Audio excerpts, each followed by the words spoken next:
US President Donald Trump has launched a strong criticism against his European allies, singling out the United Kingdom after Prime Minister Keir Starmer said Britain would not be drawn into the wider war. Listen in. Protect our people in the region. Second, while taking the necessary action to defend ourselves and our allies, we will not be drawn into the wider war. And third, we will keep working towards a swift resolution that brings security and stability back to the region.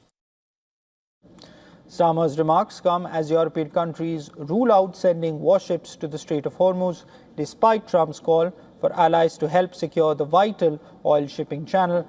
Speaking to reporters, Trump said he was not happy with the UK, adding it should be involved enthusiastically in efforts to reopen Hormuz. He said, I would like to send the aircraft carriers. I said, I don't need them after the war is ended and won. I need it before the war.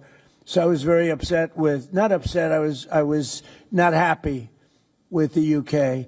I think they'll be involved, yeah, maybe. But they should be involved enthusiastically. We've been protecting these countries for years with NATO, because NATO is us. Not just the UK, Germany too ruled out participation in any military activity, including efforts to reopen the strait. Like the United States and Israel, we want to see an end to Iran's nuclear and missile programs. But we will not take part in this war. We have said this from day one. That remains the position of the federal government. This also means that as long as the war continues, we will not participate in ensuring freedom of navigation in the Strait of Hormuz by military means.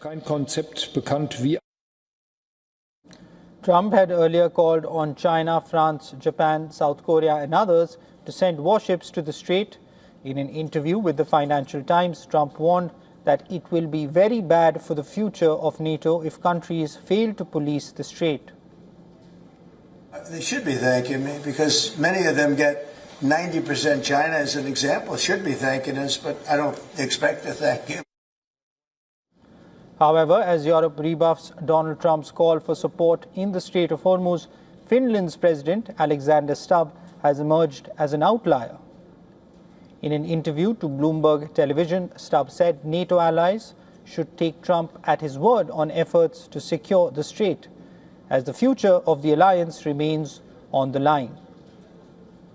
Lying between the Persian Gulf and the Gulf of Oman, the Strait of Hormuz is one of the most strategic and vital corridors for energy transport, accounting for 20% of global production oil. Europe, which has struggled to secure a stable energy supply since it cut off ties with Russia following its invasion of Ukraine, has since relied on Hormuz for oil and gas imports. The strait also acts as a key passage for fertilizers, accounting for 13% of the global fertilizer exports in its passageway, according to the UN. Meanwhile, French President Emmanuel Macron spoke to Iranian counterpart Masoud Pezeshkian, urging Iran to halt regional attacks, restore navigation in the Strait of Hormuz, and let detained French citizens return home. This comes days after an Iranian-made drone killed chief warrant officer at a French military base near Erbil in Iraq's Kurdistan region. 6 other French soldiers were also wounded in the strikes. Pezeshkian responded, saying Iran did not begin this atrocious war and has a natural right to defend. Trump said he had sought Macron's help in unblocking the Strait of Hormuz and has remained hopeful since. Have you been speaking with the French President Macron about the coalition to reopen the Strait of Hormuz? Yeah, I have spoken to him. He's been on a scale of 0 to 10. I'd say he's been an 8. Not perfect, but it's France. Are you we don't expect perfect.